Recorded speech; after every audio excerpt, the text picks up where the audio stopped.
Bismillahirrahmanirrahim. Assalamualaikum warahmatullahi wabarakatuh. Alhamdulillahirabbil alamin. Wassalatu wassalamu ala asyrafil anbiya'i wal mursalin wa ala alihi wa ashabihi ajma'in, amma ba'd. Anak-anakku sekalian yang dimuliakan Allah Subhanahu wa taala, kembali lagi bersama Mister dalam pelajaran Al-Lughah Al-Arabiyyah atau bahasa Arab, ya, khususnya untuk anak-anakku kelas 8 di pertemuan ke-6 ini, dan umumnya untuk anak-anakku sekalian di SMP IT Al-Fawas, yang dimana pembelajaran ini bisa digunakan untuk seluruh kelas. Nah, khususnya untuk kelas 8 kita masih mempelajari terkait dengan tema atau judul Yaumiyatuna fil Madrasah atau keseharian di sekolah.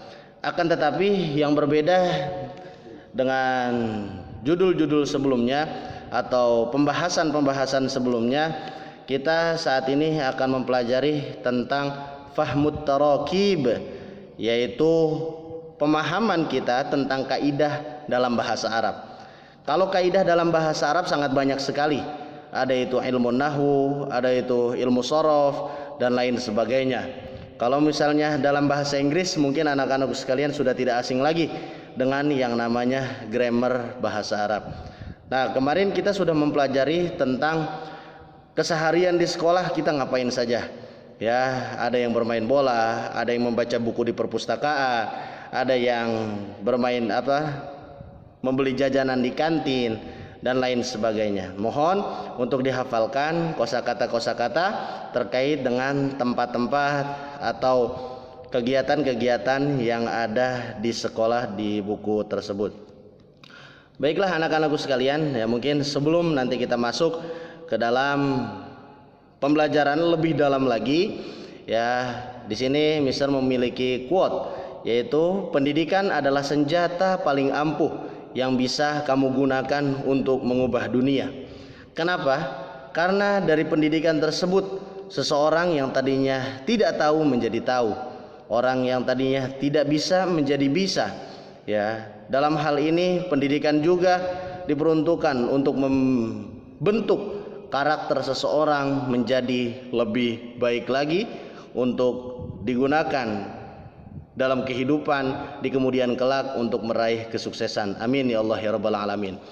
Anak-anakku sekalian, dalam pembelajaran kali ini ada beberapa tujuan pembelajarannya. Yang pertama yaitu meningkatkan kosakata terkait pembelajaran ini.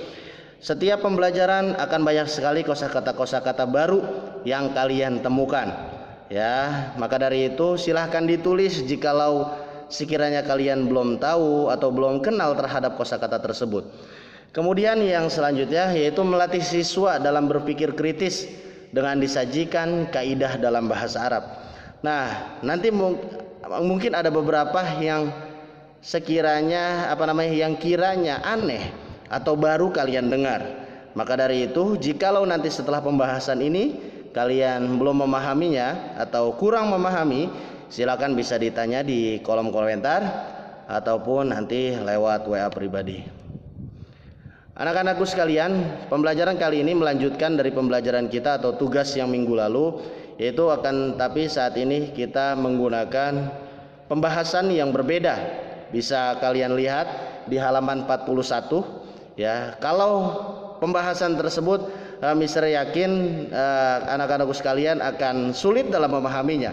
Maka dari itu Mister akan lebih ringkaskan kembali, Mister akan lebih singkatkan kembali untuk pemahaman anak-anakku sekalian, untuk pemahaman kalian semuanya dalam memahami bab ini, khususnya di pemahaman tentang kaidah dalam bahasa Arab. Oke, dalam bahasa Arab ada yang namanya al-kalimah. Ya, kalau al-kalimah itu dalam bahasa Arab, kalau diindonesiakan itu artinya kata. Mungkin kalau misalnya kita mendengar kalimat, ya, itu di bahasa Indonesia, kalimat itu adalah susunan kata-kata, ya, yang berarti suatu bentuk kalimat yang memiliki makna. Akan tapi al-kalimah dalam bahasa Arab itu artinya kata, ya. Nah, dalam hal ini al-kalimah dalam bahasa Arab terbagi menjadi 3 bagian. ya, terbagi menjadi 3 bagian. Yang pertama yaitu adalah al-ismu. Apa? Yang pertama itu adalah al-ismu. Kemudian yang kedua itu adalah al-fi'lu. Ya, yang kedua adalah al-fi'lu.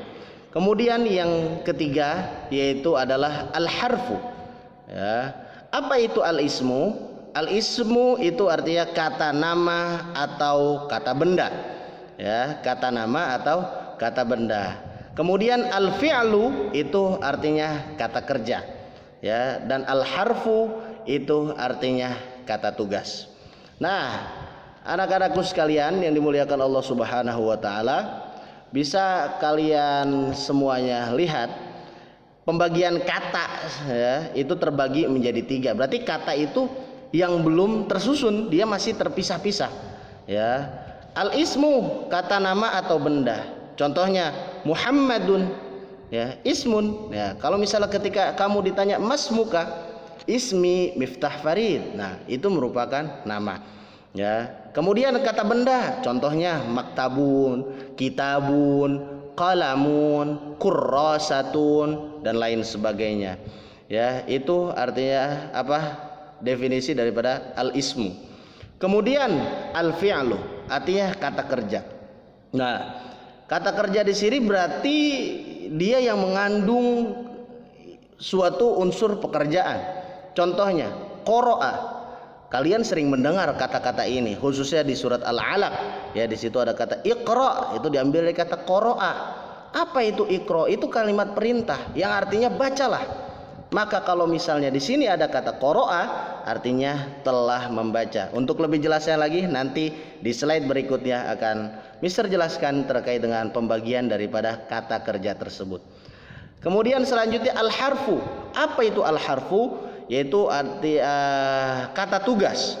Ya, dalam ini memiliki tugas dan peran penting dalam suatu bentuk kalimat, ya, kalimat yang susunan kata-kata. Contohnya, saya pergi ke masjid. Mana kata tugas tersebut? Ya, ke, benar sekali. Kalau misalnya kata tersebut tidak diselipkan ke dalam kalimat tadi, maka artinya akan rancu. Contohnya, saya pergi masjid. Nah, maka kata min, ila, fi, dan lain sebagainya itu merupakan kata tugas dalam kata, ya, atau dalam pembagian al-kalimah, ya, dalam hal ini yaitu al-ismu, al-fi'lu, dan al-harfu. Faham sampai sini? Ya, al-ismu, al-fi'lu, al-harfu. Ingat, al-ismu nama atau kata benda, kemudian al-fi'lu artinya kata kerja, dan al-harfu itu artinya kata tugas. Oke. Nah, ini merupakan anwa'ul kalimah atau macam-macam kata. Ya, anak-anakku sekalian, selanjutnya. Nah, tadi melanjutkan dari pembagian daripada kata kerja atau anwa'ul fi'li. Ya. Al-fi'lu terbagi menjadi 3. Nah, yang pertama itu al-fi'lu al-madhi. Ya, ingat, ya, ini pembagian yang tadi terlebih dahulu.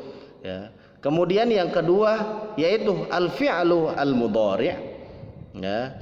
Yang ketiga yaitu fi'lul amri. Ya. Al-fi'lu al-madi artinya kata kerja lampau. Ya, berarti sudah dilakukan atau sudah dikerjakan. Ya. Contohnya qara'a. Ya. Qara'a artinya membaca. Tapi kalau misalnya qara'a dalam kata kerja lampau artinya telah membaca. Nah, kemudian selanjutnya al-fi'lu al-mudhari itu kata kerja sedang atau yang akan datang. Berarti sedang kalian lakukan nih, atau yang akan datang kalian akan melakukan hal tersebut. Biasanya dia diawali dengan huruf ya. Nah, yaqra'u. Ya. Apa arti yaqra'u di sini? Yaqra'u di sini artinya dia sedang atau akan membaca. Ya, dia sedang atau akan membaca. Nah, Kemudian yang terakhir adalah fi'lul amr, ya, fi'lul amri atau kata kerja perintah. Nah, jadi fungsinya ini untuk memerintahkan dan bentuk perintah, ya, yang mengandung unsur kata perintah. Contohnya, nah sudah tidak asing lagi pasti kalian dengan kata berikut, yaitu adalah iqra. Kalau misalnya perintah itu apa? Contoh, mengambil, kata perintahnya ambillah, ya. Kalau membaca, kata perintahnya bacalah, ya, seperti itu. Jadi bentuk kata kerja terbagi menjadi 3. Yang pertama al-fi'lu al-madi, kata kerja lampau. Al-fi'lu al-mudhari, kata kerja sedang atau akan datang. Fi'lul amr, artinya kata kerja perintah atau kata perintah. Kalau kalian melihat dalam Al-Quran, misalnya surat Al-Baqarah, khotamallahu ala qulubihim. Khotama di situ artinya mengakhirkan. Berarti dia termasuk yang mana? Ya, al-fi'lul madhi, al-mudhari atau amr. Ya, berarti dia termasuk fi'il madhi, ya. Khotama, berarti dia tidak ada ya-nya dan dia juga tidak berakhiran sukun kayak ikra. Nah, maka al-fi'lu al-madi, dia termasuk fi'il madi. Khotama tadi mengakhirkan. Kalau termasuk ke dalam fi'il madi artinya telah mengakhirkan. Oke anak-anakku sekalian. Nah selanjutnya at-tatbik atau praktis, ya. Dalam hal ini Mister akan menerapkan apa yang sudah kita pelajari di 2 slide tadi, ya. Nah sekarang di sini ada kalimat, ya, kalimat, ya. Jadi susunan kata-kata.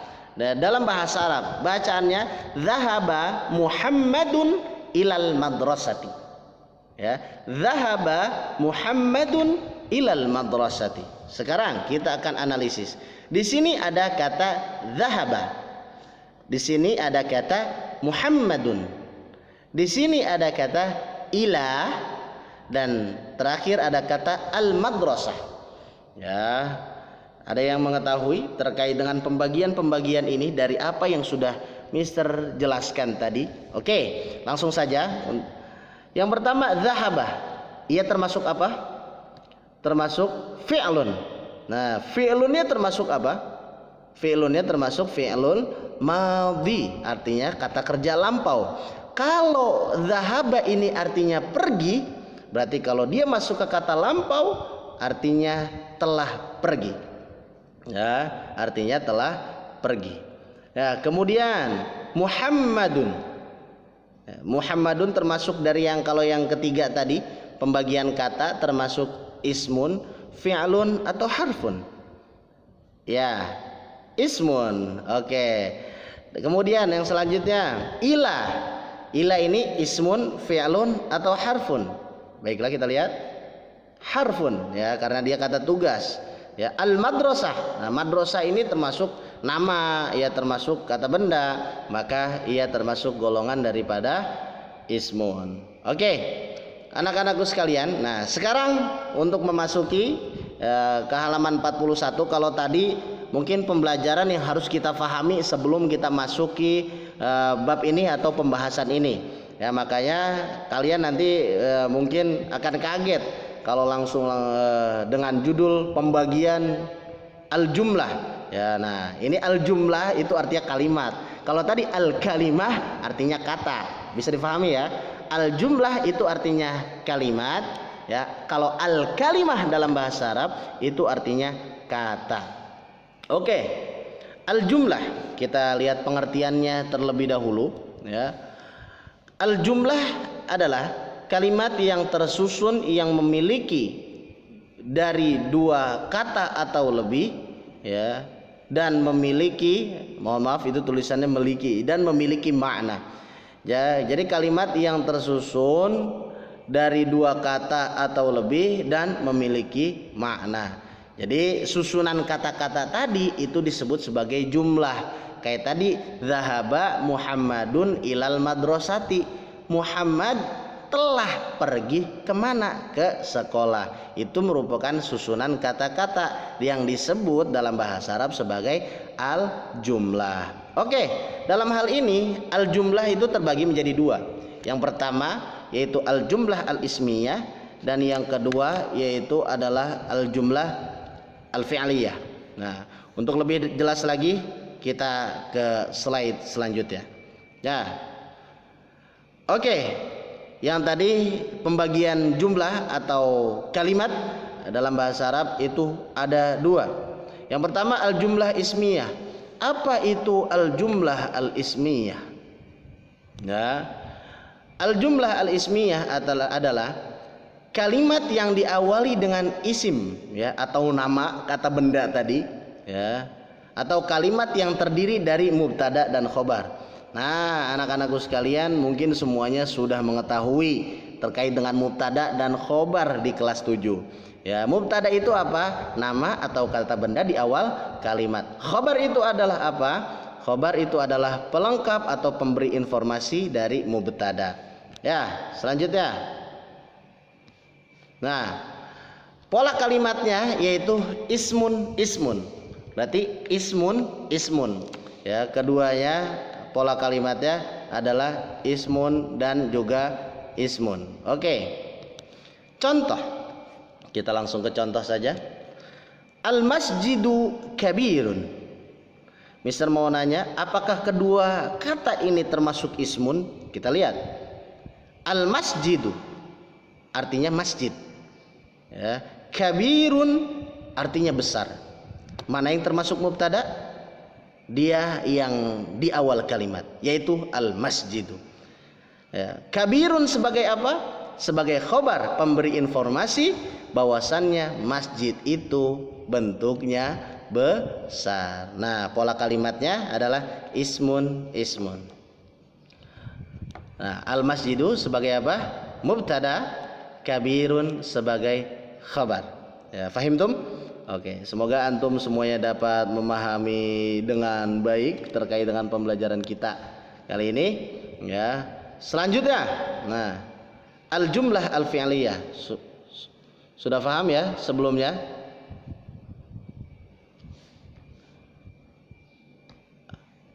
Oke, ntar dulu. Ya, tadi pembagian kata atau kata kerja ada 3. Ya, lampau, kemudian yang akan datang, dan juga kata kerja. Ini yang tadi, ya, diingatkan kembali, ya. Nanti silahkan dicatat di buku tulis kalian masing-masing. Nah, pembagian jumlah atau kalimat ada 2, yaitu jumlah ismiyah dan juga al-jumlah fi'liyah. Tadi jumlah ismiyah apa? Yaitu jumlah atau kalimat yang diawali dengan isim atau kalimat yang terdiri dari mubtada dan khobar. Ya, pola kalimatnya tadi ismun dengan ismun. Contohnya al-masjidu kabirun, masjid sebagai mubtada, kabirun sebagai khabar. Ya, fahimtum ya? Ya, jadi udah, kalau misalnya kita ingin membedakan apa pembedaan antara jumlah ismiyah dengan fi'liyah? Ismiyah, oh berarti diawali dengan ismun. Ya, itu. Kalau misalnya al-jumlah al-fi'liyah nanti untuk penjelasan selanjutnya. Nah, selanjutnya kita akan menjelaskan terkait dengan al-jumlah al-fi'liyah. Nah, susunan kalimat yang diawali dengan kata kerja atau fi'il. Nah, tadi kan kata terbagi menjadi 3. Ada ismun, ada fi'lun, ada harfun. Nah, dalam hal ini harfun tidak digunakan terlebih dahulu. Yang digunakan adalah ismun, ismiyah dan fi'liyah saja.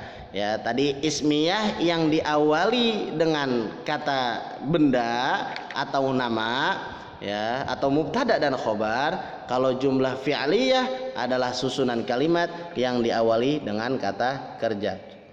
Pola kalimatnya yaitu ada fi'lun, ada fa'ilun. Fi'lun itu predikat, ya, kata kerja ya. Fa'ilun itu artinya orang yang mengerjakan, pelakunya nih siapa? Contohnya, saya belajar. Predikatnya mana? Ya, predikatnya mana? Belajar. Siapa yang melaksanakan belajar tersebut? Saya. Nah, jadi fi'lunnya itu belajar, fa'ilunnya itu yang mengerjakannya itu saya. Atau fi'lun, fa'ilun, atau maf'ulun bihi. Fi'lun apa tadi? Kata kerja atau predikat. Fa'ilun sebagai subjeknya, orang yang mengerjakan. Maf'ulun bih sebagai objek atau bentuk yang dikerjakan. Saya memakan roti. Apa yang dilakukan oleh saya yaitu memakan sebagai kata kerjanya. Siapa yang memakan yaitu saya sebagai predikatnya. Apa yang ia makan yaitu roti. Nah, seperti yang kita ketahui bahwasannya dalam bahasa Indonesia, dalam bahasa Inggris maupun bahasa Arab ada suatu kata kerja yang membutuhkan objek dan juga ada suatu kata kerja yang tidak membutuhkan objek. Contohnya, saya duduk. Ada objeknya enggak? Membutuhkan objek tidak? Tidak. Ya. Kalau misalnya saya makan. Nah, ini kalau makan ini kita nggak tahu makannya makan apa. Nah, maka dikasih keterangan saya makan nasi, atau sebagai objek yang dimakan adalah nasi. Oke, contohnya dalam hal ini jalasa al ustadz, ya, qara'a Muhammadun al-Qur'ana. Ya, Mister saat ini akan menjelaskan atau memberikan contoh yang membutuhkan objek dan yang tidak membutuhkan objek. Sekarang yang tidak membutuhkan objek terlebih dahulu. Ada jalasa al-ustadz, ya, ada qara'a Muhammadun al-Qur'ana. Tadi jalasa al-ustadzu artinya ustadz. Nah, jalasa di sini termasuk fi'il apa? Ya, dalam yang ketiga tadi madi, mudhari atau amr. Ya, jalasa itu artinya duduk. Nah, ia termasuk fi'il madi, berarti artinya telah duduk, sedang duduk, atau duduklah. Duduklah ustadz. Nah, tidak. Ya, dalam hal ini jalasa al ustadzu artinya seorang ustadz telah duduk. Nah, telah duduk. Nah, ini membutuhkan objek atau tidak? Ya, tidak. Ya, kemudian qara'a Muhammadun al-Qur'ana. Muhammad telah membaca Al-Qur'an. Nah, ini yang kalimat atau contoh yang kedua, ia membutuhkan objek atau dalam bahasa Arab disebut sebagai maf'ulun bihi. Tadi orang yang mengerjakan disebut sebagai apa? Fa'ilun. Kalau misalnya kata kerjanya fi'lun. Nah, jalasa di sini dan juga qara'a itu sebagai fi'lun, ya. Al ustadzu sebagai fa'ilun, orang yang mengerjakan. Qara'a sebagai fi'lun, Muhammadun sebagai fa'ilun, Al-Qur'an sebagai maf'ulun bihi. Nah, anak-anakku sekalian, berikutlah terkait dengan penjelasan, ya, tadi Mister ringkas dari awal. Ya, yang pertama yaitu terkait dengan pembagian kata. Kata terbagi menjadi 3. Yang pertama adalah kata apa tadi? Yang pertama ada kata kerja. Bukan. Yang pertama adalah kata benda. Yang kedua kata kerja. Yang ketiga yaitu kata tugas.